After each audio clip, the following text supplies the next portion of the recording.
Inna mee isinumantu faradu dandeessanii mee viidiyoo kana laalaa too deebi'aa mee isinumtu viidiyoo kana laallee deebinu akka itti inni rukutamaa jiru kana viidiyoo kana bichaa laala.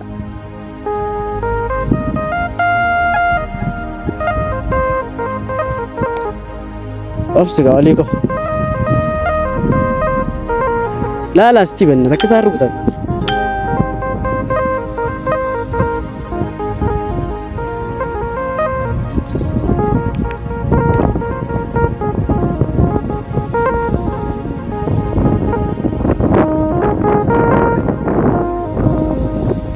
Hayyee ashama akkam jirtu nagaa keessanii nagaa kooti galata rabbi isinillee baga nagaa taatanii arras kino walitti dachaane viidiyoon engadda viidiyoo darbe poost isinii godhe argitanii jirtu seenaa waameen gaafadhee seenanii wanti shinaa sa'a turte namoonni baay'een dhiisadhaan cinqinaadha baqqaa ijoolleen dhiphisnaa wareechaa turtan jirtu tarii nuti warra yoo beekaniidhaaf kanaas obsiisaa jirru malee wanta biraaf osoo taane hin miidhanii isaantu itti bite osoo hin taane yoo beekan beekumsa iddootti isaan hidhamee iddoon itti hidhamee yoo beekan akka nu geessaniif sodaallee of keessa qabaatan ta'e karaa ta'een deemnee akka bootaa barruuf kanaaf gaafii achitti gaafannee yookiin immoo anis yaamee hattaasee ishinis aartee bakka yoo barbaadde nafannisi yoo barbaadde maal na godhe kan jechaa turte dhugaa ta'uu danda'a maaliif harkaa miidhamaa maal nu harkaa ta'aa jettee yaaduu dandeessi sirrii ta'uu danda'a jechuudha. Ani waan san yaade osoo hin taane akkasumatti maali akka waan ishiin beektu irraa baruufanii jechuudha. Namoonni kaan immoo beekii dhiisaa dhiphisinaa bakka ijoollee maa dhiphistu isaan guutumaaf jedhaniiti malee wanta akkasii keessan jiruudhaan argitanuu hirtan bakka dhugaa baay'ee tokko maal namni akkasitti nama egaa qabaa jedhamee qabsisanii nama miidhuun nama rukutuun maaliif barbaachisa? Gatumni ni barbaachisee maalidhaaf? An akka garaa yaada kootti guutuun akkasitti rukutamuun dararamuun wajjin rukutamuun maaluma barbaachise erga hidhamee taa'ee yoo barbaadarreen birriidha jedhanii gaafatanii birrii isaanii fudhachuudha malee guutuun akka itti rukutamuun eenyus akka inni rukutamu goosisee sababiin guutuun rukutamee maaliif kan qofan gaafadhe inni biraa fileetan akkamitti dhaquu dandeessedha.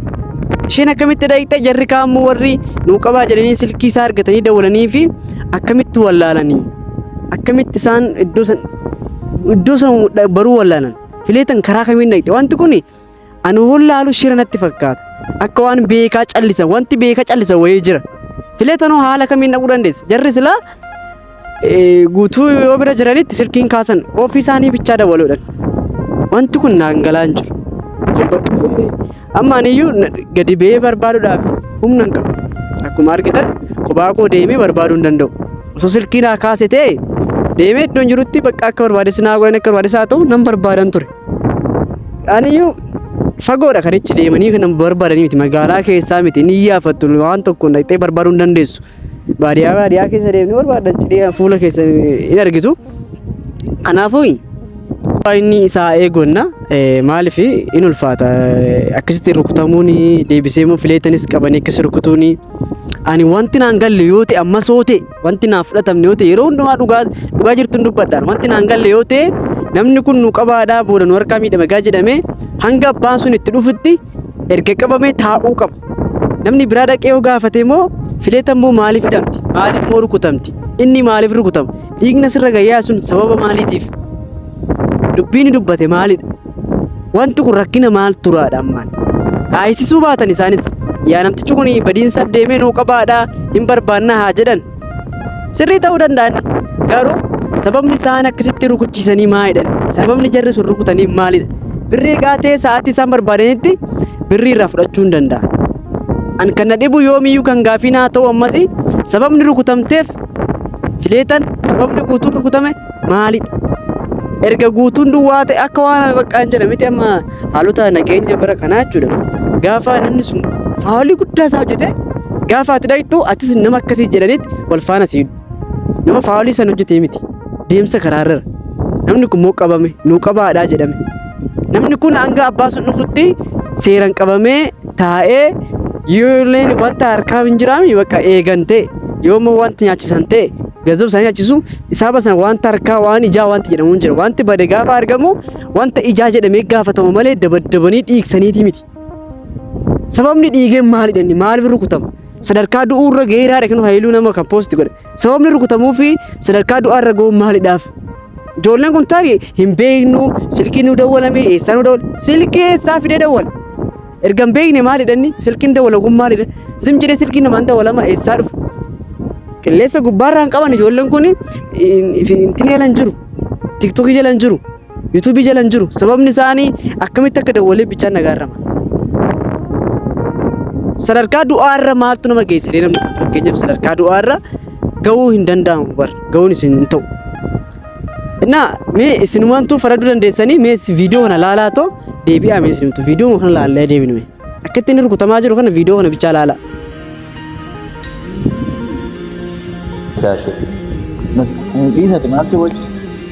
Obsiga oliiko.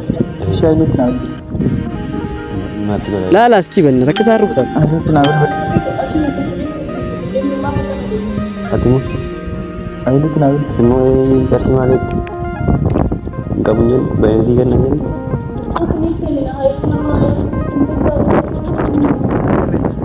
Mailum berbuat. Akkuma viidiyoo kana argitanii hunda keessanuu viidiyoo kana argitanii jirtu. Baay'ee tokko nama gaddisiisa. Maaliif viidiyoo isa rukutaadhaan kana laaltanii jirtu miti. Bakka baay'ee tokko namatti dhagahama rabbi maal akka hin dubbadhu hin beeku jechuudha. Namni gaafa akkasitti rukutamu baay'ee tokko namatti dhagahama. Maaliif namni kun badiin qabu waa tokko hin balleessine waa tokko maangoone isayyuu akkasitti rukutamee gaafa birriin gaafatamu baay'ee tokko namatti ulfaata. Baay'ee agana kan hin jedhamne namatti ulfaata. Maaliif rukutame? Birrii jedhama isayyuu birrii isayyuu immoo fileetan biratti rukutan. Fileetantu beekaa akkas gootise? No. Osoo beekaa akkas gootiste guyyaa lama akkas biran bultu. Maaliif fileetan maatiin hin barbaadu. Maatiin hin gaafatu. Waan baay'ee nama gaarramaa jechuudha. Waaqa jechuun wanta kana hin jenne of keessaa qaba dubbiin kun jechuudha. Maaliif rukutamu? Fileetan maaliif hidhatamti? Sababni isaa maalidhaaf? Akka waan ijoolleen kun harka keessaa qaban akka waan iccitii wayii tokko jiru natti fakkaata. Maali? Bakka anu akkas nun godhinaadha barbaadan nu fannisaa achaarti seenan jechuudha. Fannifamuu ishii fannifamtee dhiistee hin beekon. Garuu immoo akka riyaa kiyyaa tokkotti natti dhagahame maaliif akkas ta'e? Osoo nama biraas ta'e akkasumaan namni kun badiidhaaf deemee nu qabaa jedhameera qabamee sababni rukutamee maalidha? Sababni dhiigni irra dhangala'u maaliif? Deebise immoo fileetan akkamitti dhaqxe? Dhaqxee raawwattee maaliif hidhamte? Wajjin maaf rukutamti? Osoo shirri hin jiraanne ta'e osoo wanti biraan jiraanne ta'e akkamitti immoo rukutamuu dandeessi fileetan? Akkamitti immoo hidhamte? Kan qabamee guutuudha. Guutummoo as deebuu qaba. Fileetan erga dhaqxee fileetan bakki sana beektee as deebuu qabdi. Nus immoo eenyu gaafanna silaa fileetan iddoo sana nutti menne karaa seenatti illee dhaquu dandeenya. Karaa isaa immoo fileetan dhaqxee achitti hafteetti. Dubbiin maalidhaafi fileetan os deebitee iddoo jirtu nutti himti. Nama nuus tokkomti jedhaniiti kan fileetan qaban natti fakkaata. Akkamitti akka fileetan dhaqxee hin beekne garuu sun gaafiidhaanaaf. Ijoolleen immoo akkamitti isaanii dawwalame seenaa faadha maaliidhaaf dawwalame? Akkamitti beekanii dawwalaniif? Akkamitti wal'aanidha baqqaan iddoo jiru akkamitti wal'aanii fileetan akkamitti beekteedha? Isaaniifiyyuu silkii nu qofaaf dawwala malee nu too dawwalle silkii isaanii hojjetuudhaan nuufis hin kaasuudhaan fileetan akkamitti kaasa? Nu akkamitti kaasuu didi? Bakka shira wayii tura bakka ani kana jechuu hin danda'u garuu wanti wayii jira wanti dhokotaa wayii tokko jira. Innaa guutuu bakka jirtutti nagaa nuuf ta'e haa dandeenye karaa jirruun si faana jirra. Garuu immoo rabbi bakka jirtutti si haa eegu baay'ee nama itti dhagahama akkasitti rukutamee mataa keessa akkasi dhiigni gadi namuun isaa baay'ee tokko hangana kan hin jedhamne namatti dhagahama. Hundaafuu sanis kanas jechuu hin dandeenyu dubbii isinitti hin dheeressu. Naanis kinoo akka argitan xiqqoo lafa intinii keessan jira barbaacha fi miti qaba.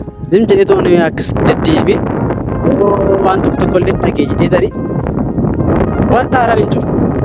Guutuun akkas ta'uu isaatti baay'ee na gaddisiisaadha. Maal akka jedhu beeku namni kun achi ba'ee nagaa ta'a laata achi ba'ee immoo of danda'a laata kan jedhuuf akkasitti rukutamee manni maaliin hin jiru akkasiyyuu wanta baay'ee nama gaddisiisu jechuudha rabbi. Maa tokko jechuu danda'u.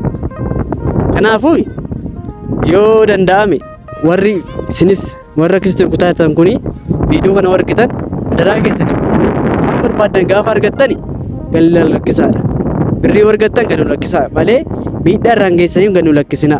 Guutuu baay'ee jaallannaa baay'ee kabajnasi nuuf obboleessa keenya waan ta'eef Haga dandeessan hin miidhina. Garuu immoo wanti kun maal akka ta'e nu galaan jiru waan ta'eef birrii qofa gaa barbaadanii birrii qofa barbaadettanii dubbachuu qabdan turtan.